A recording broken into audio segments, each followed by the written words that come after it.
Sorry about that. For some reason, Google Hangouts decided to cut out and end the video. So here's part two of my learning teaching interaction. As I was talking about before, we were talking about the family movement and just how there's different requirements, I guess, that kind of help keep the movement going, to kind of focus on the well-being and health of families, kind of figuring out the capacity of parents and how to teach them how to raise children effectively, and kind of teach them techniques and realize that culture and community values kind of influence the way parents teach their children. Social support system is really important to kind of help families that are in need. Kind of giving parents teaching them about child development can also help parents kind of understand their children better and know how to help them.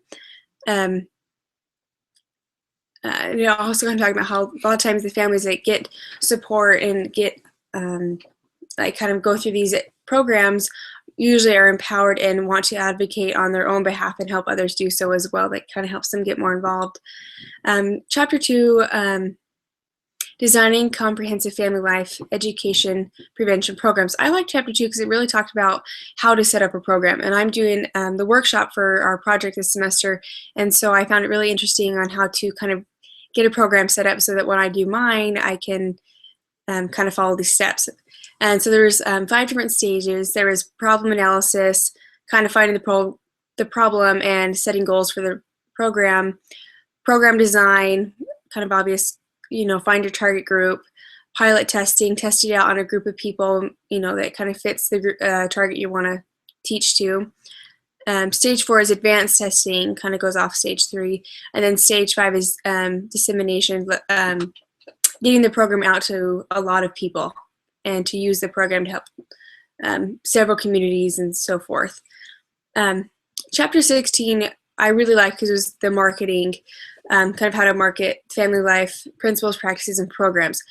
I used to be a business major, and I was an emphasis on marketing before I switched over to marriage and family studies. So I really did like the marketing aspect, and I could, you don't really think about marketing, I guess, when you think about family life education until the reading. I was like, oh my gosh, it makes so much sense. How in order to kind of help families and get our reach out there and the message out there, you have to be able to know how to market. And it talks about the 4 P's in the chapters of marketing: product, price, place, promotion.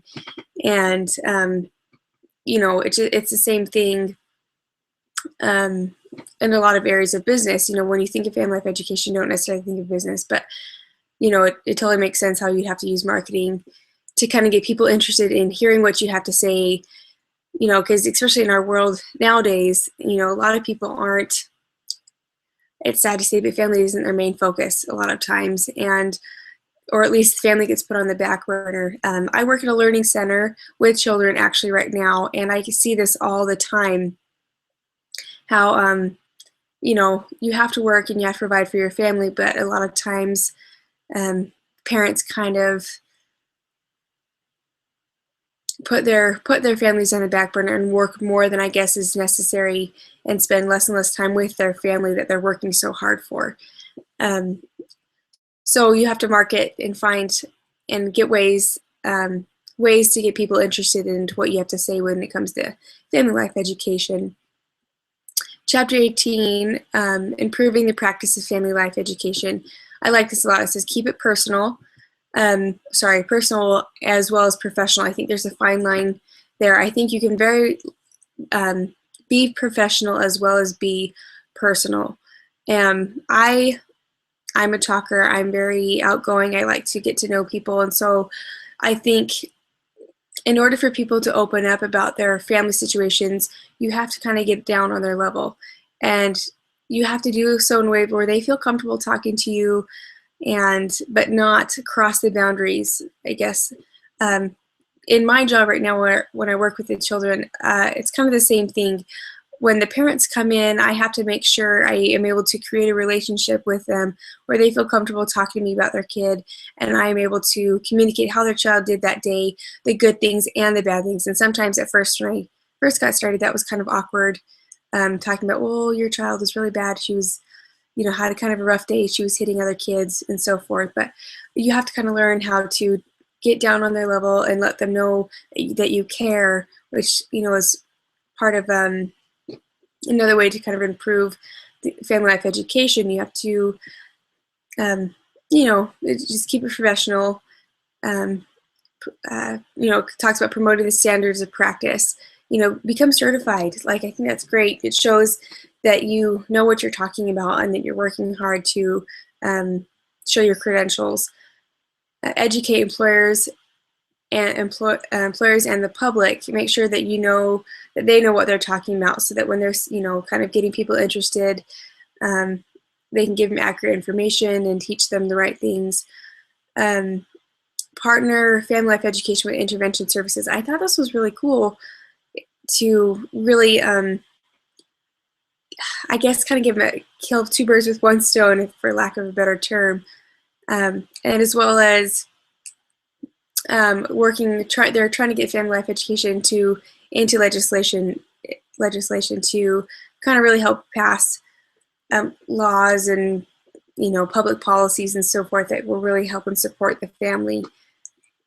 So I really liked that chapter because I could easily see how it applied to my life and my job and the other teachings that the other lessons I've learned from other classes. And Appendix A is just a bunch of different statements of principles on kind of things you should think about and keep, especially when you're trying to do family life education. It talked about order, which is so important. It also talked about empathy, which I really liked because, once again, I could use that in my job as well. You have to be able to sympathize with people. Like, when they're coming to you and they're, telling their problems and, and you're trying to help them, you have to be able to, oh, I understand what you're going through, or that must be hard. Maybe here's some things you could try to make that can maybe make it easier. Talked about agency, momentum, which is great because I think a lot of times, even just with school, you get burnt out, you get tired, you kind of lose your momentum, but you have to find that drive, that passion to kind of keep moving forward and to kind of keep wanting to teach people and help educate them on how to make their family life better. It talks about integrity, which is very important, especially if you're, teaching. You have to keep integrity as a teacher, or else you lose all credentials, I guess, if you don't. Goodness, which I really liked.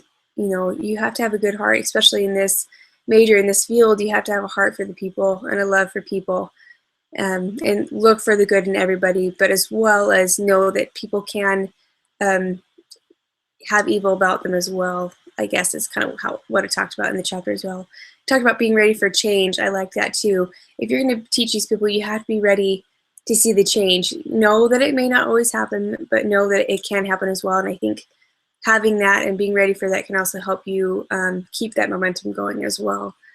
It talked about discovery and being able to, you don't know everything. So if you come across questions that you don't understand, keep learning, keep searching, researching, and everything else to kind of keep, the more you know, the more you can help people, I guess. And synergy is the last one I'll kind of talk about, but I like that one too because it talks about working together, and I just what kept coming to my mind is strength in numbers. The more we get people to get interested in this family life education, and the more we can get the word out there, and the more families and communities that we can help. But overall, I thought these chapters were really great, and I really did like them, and I'll see you guys next time.